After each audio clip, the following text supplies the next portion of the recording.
Hola, ¿qué tal? Yo soy Zaide Silvia Gutiérrez y quiero preguntarle a Misha Arias de la Cantoya cómo es su relación sobre la profesión del actor con su padre, César Arias de la Cantoya. Con respecto a tu pregunta, Saidi Silvia, lo que puedo decir es que podemos decir de entrada que los actores y actrices somos algo complejos. La verdad es que no es nada fácil tampoco tener la misma profesión que tus padres. Lo que sí es evidente es que te van a exigir al doble o al triple o al cuádruple. Mi padre me exigió mucho, mucho, mucho. Por un lado está esa super exigencia y por el otro lado también está la comprensión y la libertad, ¿no? Para mi padre el que yo fuera actor pues no fue ninguna sorpresa y la verdad he recibido muchísimo, muchísimo apoyo por parte de él. Él me recomendó a qué escuela ir, él me hablaba como de los directores que había que buscar. Él llegó con Un actor se prepara de Stanislavski, pero también me ha exigido mucho. Entonces, es complejo. Finalmente, relaciones padres e hijos siempre va a ser complejo, pero más cuando el hijo tiene la misma profesión que el padre. Y gracias a mi padre es que he heredado la disciplina, el coraje, el valor y la pasión por el teatro y por el arte. Hola, mi pregunta va para Gabriela Núñez. Si decimos que la práctica hace al maestro y entendemos que un bailarín, una bailarina, trabaja día a día con su cuerpo, un músico entrena día a día con su instrumento, yo quiero preguntarte, Gaby, ¿qué haces? ¿Cómo te entrenas día a día para ser la gran actriz que eres? En respuesta a tu pregunta, Misha, yo creo que el trabajo más difícil que hacemos los que nos subimos al escenario es permanecer todo el tiempo en el aquí y el ahora, escuchar. Y eso es lo que trato de hacer como entrenamiento, como práctica diaria. Tratar de permanecer como Gabriela en lo que estoy haciendo. Sea una lectura, sea una plática con alguien, sea escuchar música o alguna tarea doméstica, estudiar algún texto, porque de esa manera me entreno, escucho y permanezco atenta a lo que sucede dentro de mí, escuchando lo que sucede dentro de mí, si contacto con alguna emoción, con alguna memoria. Darme cuenta que me doy cuenta. Y últimamente también estoy leyendo poesía, en general verso en voz alta, porque se me dificulta la comprensión y la musicalidad, y creo que con la práctica voy a mejorar. Eso es lo que hago. Esta es una pregunta para mi compañero Eduardo Candás. Lalo, todos los que vimos el Círculo de Cal recordamos tu inolvidable Kazbeki. Yo quiero preguntarte si hubo algo dentro de tu proceso de construcción, alguna clave, algo donde tú encontraras dónde estaba el personaje, en el trabajo de máscara o en el trabajo de análisis. ¿Dónde fue? Es inolvidable. Antes que nada, muchísimas gracias por la pregunta, Gaby. Me basé en el gestus social que define el maestro Bertolt Brecht a través de las máscaras que nosotros mismos construimos y diseñamos. Eso dio toda la línea para definir el carácter y para construir el personaje del senador Kazbeki del Círculo de Cal. Basado esencialmente en un animal, en un ave. Era un ganso. Un ganso, en primera instancia, podría parecer doméstico, dócil, ¿no? Pero en realidad es un animal muy bravo. Y esto tenía que generarse con Kazbeki. Eh, Tener gran violencia, mucho poder, sobre todo cuando demuestra su bando, y corporalmente, aunque pareciera que pesa más de 100 kilos, yo debía ser muy grácil, muy ligero, muy rápido, y bueno, eso me lo daba muy claramente el carácter de un animal como un ganso. A grandes rasgos, eso fue un poquito lo que, por lo menos en lo que me basé para construir al personaje. Gracias. Mi nombre es Eduardo Candás y quiero hacerle mi pregunta a mi compañera Azalia Ortiz. Azalia, quisiera saber qué piensas de las presencias femeninas en los personajes de las mujeres de la saga de los grandes muertos de la maestra Luisa Josefina Hernández. Hola Lalo, gracias por tu pregunta.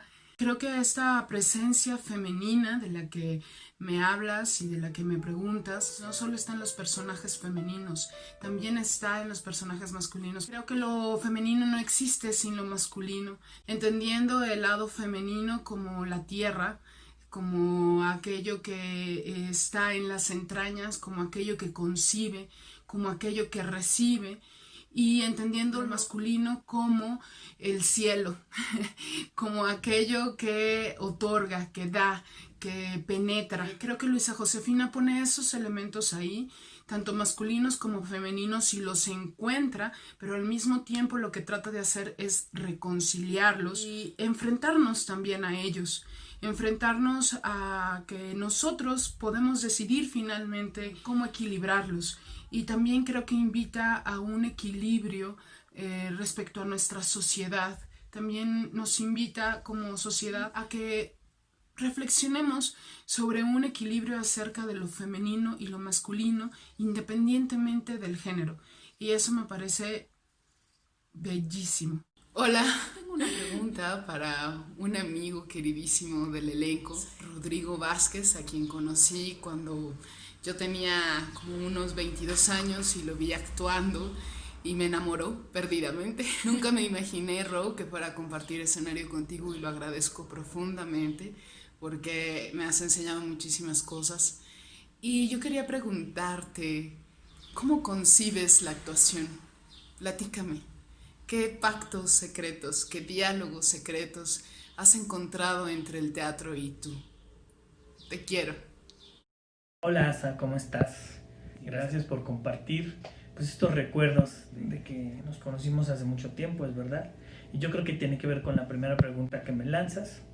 ¿Cómo concibo la actuación? Pues es eso, es esa suma de encuentros con gente, con compañeros, con vida, con experiencia de mundo, con horizontes, con mundos desconocidos, con literatura dramática maravillosa. ¿Qué pactos he encontrado conmigo? Pues la verdad es que obviamente el trabajo de la actuación es ir descubriendo día a día un nuevo acercamiento, ya sea según el texto, ya sea según la obra, según el director. Y entonces pues esos pactos van cambiando, estos secretos van cambiando de alguna manera. Los secretos que yo he mantenido vigentes hasta ahora es, pues primero, tratar de escuchar mucho al director, más que hablar en un trabajo de mesa y explayarme por allí. Creo que lo que a mí me funciona más es escuchar al director, escuchar su tesis, hacia dónde va, el tipo de trabajo que quiere hacer. A partir de eso empezar a construir. La forma también me permite hacer un mapa de cómo empezar a construir los personajes que me toquen hacer, ¿no? Por ejemplo, para mí es importante saber cuáles son las decisiones que tiene el personaje en cuestión, con qué decisiones se enfrenta, qué tipo de decisiones va a enfrentar hacia futuro. Y hay algunas que son racionales, otras que son pues más de carácter emocional, decisiones transitorias también. Y estas decisiones son las que van a hacer al personaje y van a construirlo con relación a los demás, ¿no?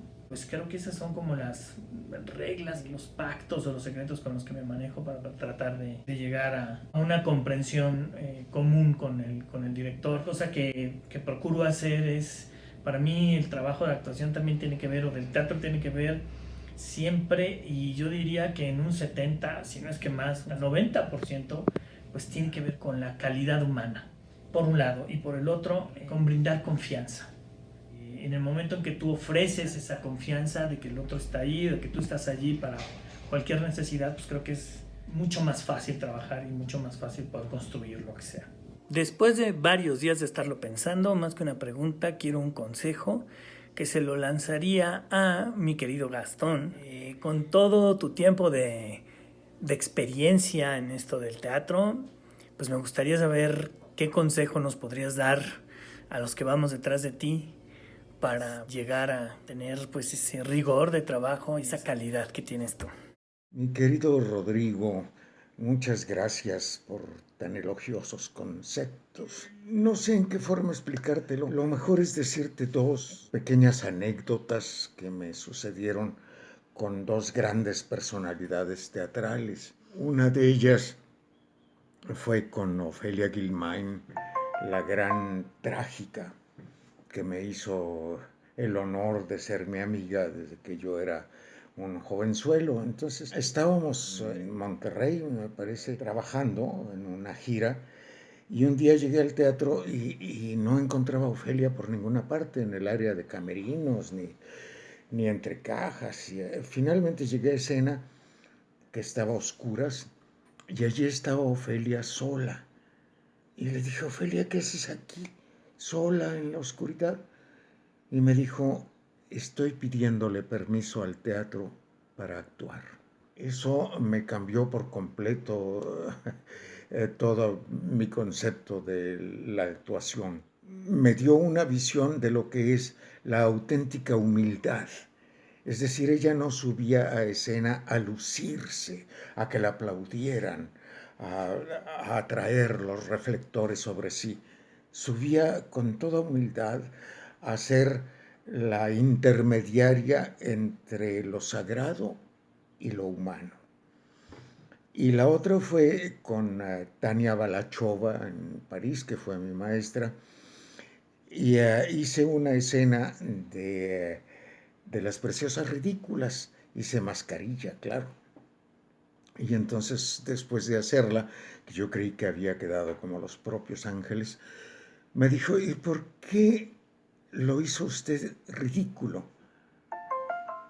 Pues porque todo lo que hace es muy ridículo, ¿no? Sí, me dijo, pero a usted como actor no le toca juzgar al personaje, le toca justificarlo.